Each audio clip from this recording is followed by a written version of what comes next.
The king's golden image. Nebuchadnezzar the king made a statue of gold, the height of which was 60 cubits, and its width 6 cubits, he set it up on the plain of Dura in the province of Babylon.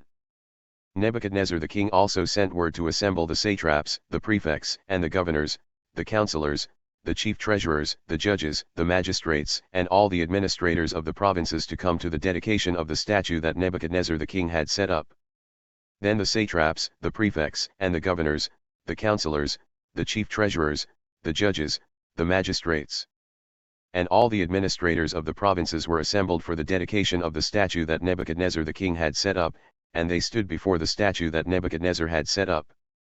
Then the herald loudly proclaimed, "To you the command is given, you peoples, nations, and populations of all languages, that at the moment you hear the sound of the horn, flute, lyre, trigon, psaltery, bagpipe, and all kinds of musical instruments, you are to fall down and worship the golden statue that Nebuchadnezzar the king has set up. But whoever does not fall down and worship shall immediately be thrown into the middle of a furnace of blazing fire." Therefore as soon as all the peoples heard the sound of the horn, flute, lyre, trigon, psaltery, bagpipe, and all kinds of musical instruments, all the peoples, nations, and populations of all languages fell down and worshipped the golden statue that Nebuchadnezzar the king had set up. Worship of the image refused. For this reason at that time certain Chaldeans came forward and brought charges against the Jews. They began to speak and said to Nebuchadnezzar the king, "O king, live forever. You, O king, have made a decree that every person who hears the sound of the horn, flute, lyre, trigon, psaltery, and bagpipe, and all kinds of musical instruments, is to fall down and worship the golden statue. But whoever does not fall down and worship shall be thrown into the middle of a furnace of blazing fire. There are certain Jews whom you have appointed over the administration of the province of Babylon, namely Shadrach, Meshach, and Abednego.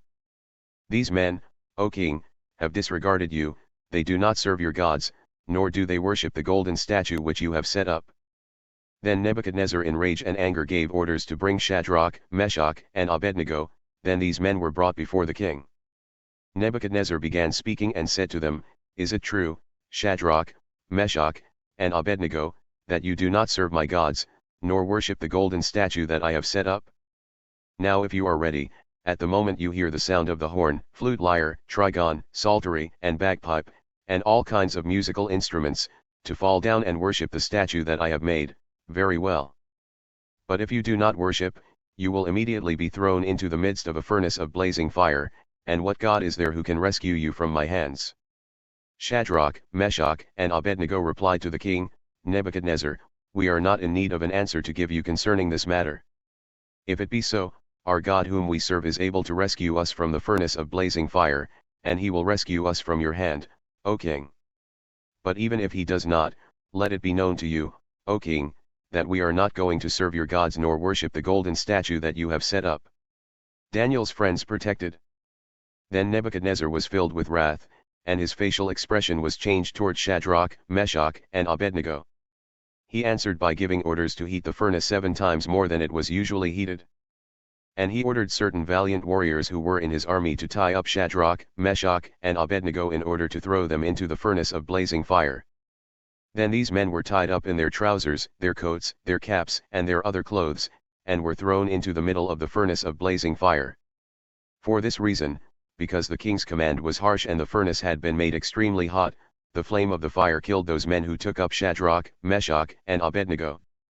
But these 3 men, Shadrach, Meshach, and Abednego, fell into the middle of the furnace of blazing fire still tied up. Then Nebuchadnezzar the king was astounded and stood up quickly. He said to his counselors, "Was it not 3 men that we threw bound into the middle of the fire?"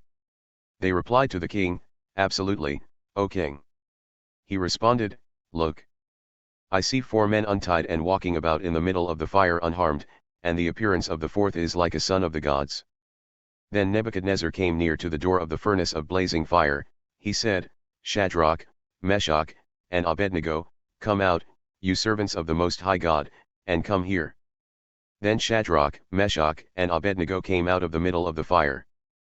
The satraps, the prefects, the governors, and the king's counselors gathered together and saw that the fire had no effect on the bodies of these men, nor was the hair of their heads singed, nor were their trousers damaged, nor had even the smell of fire touched them. Nebuchadnezzar responded and said, Blessed be the God of Shadrach, Meshach, and Abednego, who has sent his angel and rescued his servants who put their trust in him, violating the king's command, and surrendered their bodies rather than serve or worship any god except their own God. Therefore I make a decree that any people, nation, or population of any language that speaks anything offensive against the God of Shadrach, Meshach, and Abednego shall be torn limb from limb and their houses made a rubbish heap, because there is no other God who is able to save in this way. Then the king made Shadrach, Meshach, and Abednego prosperous in the province of Babylon.